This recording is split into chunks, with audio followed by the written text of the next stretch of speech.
Hey there, quirky peeps! I'm your host, Anna, and today we're going to talk about some pre-existing mutants in the MCU. The big reveal of MCU's mutants came in Ms. Marvel, when Bruno first brought up how Kamala's powers were coming from within her. We did presume that she could be a mutant in the MCU. So it looks like the power isn't coming from the bank.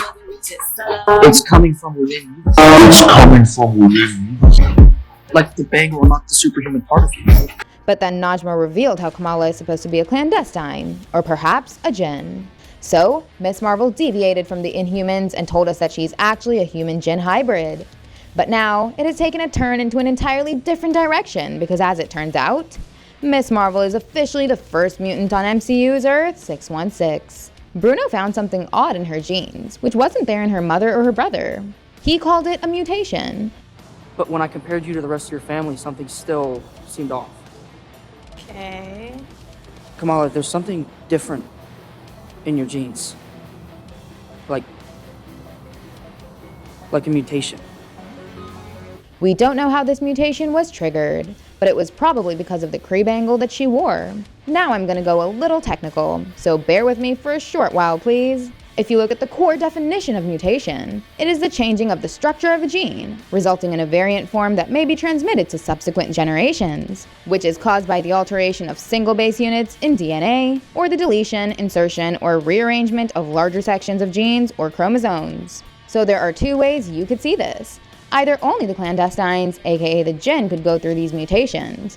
Then maybe all the future mutants could turn out to be clandestines. Or the way the MCU has teased the mutation, many existing MCU characters could also be labeled as mutants. Before I move forward, I must tell you that any of the following characters could be retconned into mutants. But that doesn't mean that all of them will be mutants.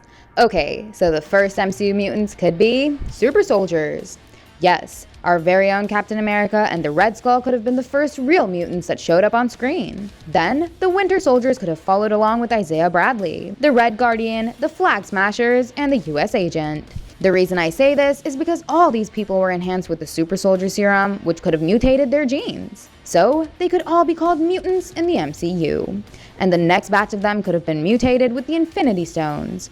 The first of them was obviously Captain Marvel.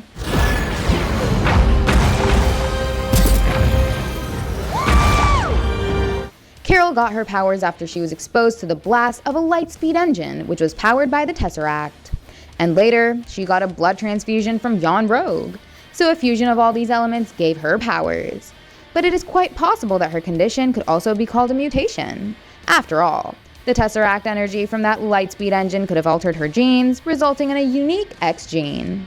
Next up, the two who might finally be called mutants are Scarlet Witch and Pietro. Wanda and Pietro Maximoff, twins, orphaned at 10 when a shell collapsed their apartment building. We presumed that Wanda and Pietro might be termed as mutants in WandaVision, but that didn't happen as the series actually went on to call Wanda the Scarlet Witch of the Darkhold. Still, her powers were fully unlocked by the Mind Stone, and the same happened with Pietro as well. Just like Kamala Khan is a human-djinn hybrid but also a mutant, Wanda could be a human witch mutant. Exposure to the Mind Stone could have caused a mutation that created the X gene. Another mutant in the MCU could be Janet Van Dyne. Do you know she could do that? Since mutation is just a change in the structure of a gene, maybe the genes of Janet Van Dyne could have been altered by being exposed to the quantum realm. When she returned from the quantum realm, she had a few healing powers, so she could be yet another mutant in the MCU. And the same goes for Ghost. Ava Starr was also exposed to a quantum accident that gave her the ability to become intangible and generate extreme amounts of power. So the accident she had been in could have altered or rearranged her genes and chromosomes, and it could have created a new X gene within her. So once again, Ghost would be a perfect fit to fall under the label of a mutant. The next mutant in the MCU could be Monica Rambeau. She went through Wanda's Hex barrier 3 times. First, it happened when the Hex pulled her in. Then Wanda kicked her out of the barrier. After that, she attempted to go in herself. So the third time worked like a charm, as her DNA was completely changed by then. Since Ms. Marvel is already a mutant, and Captain Marvel could be retconned into one herself, why should Monica Rambeau stay behind? All 3 of them could be labeled as mutants. In fact, they could start the first team of mutants in the MCU.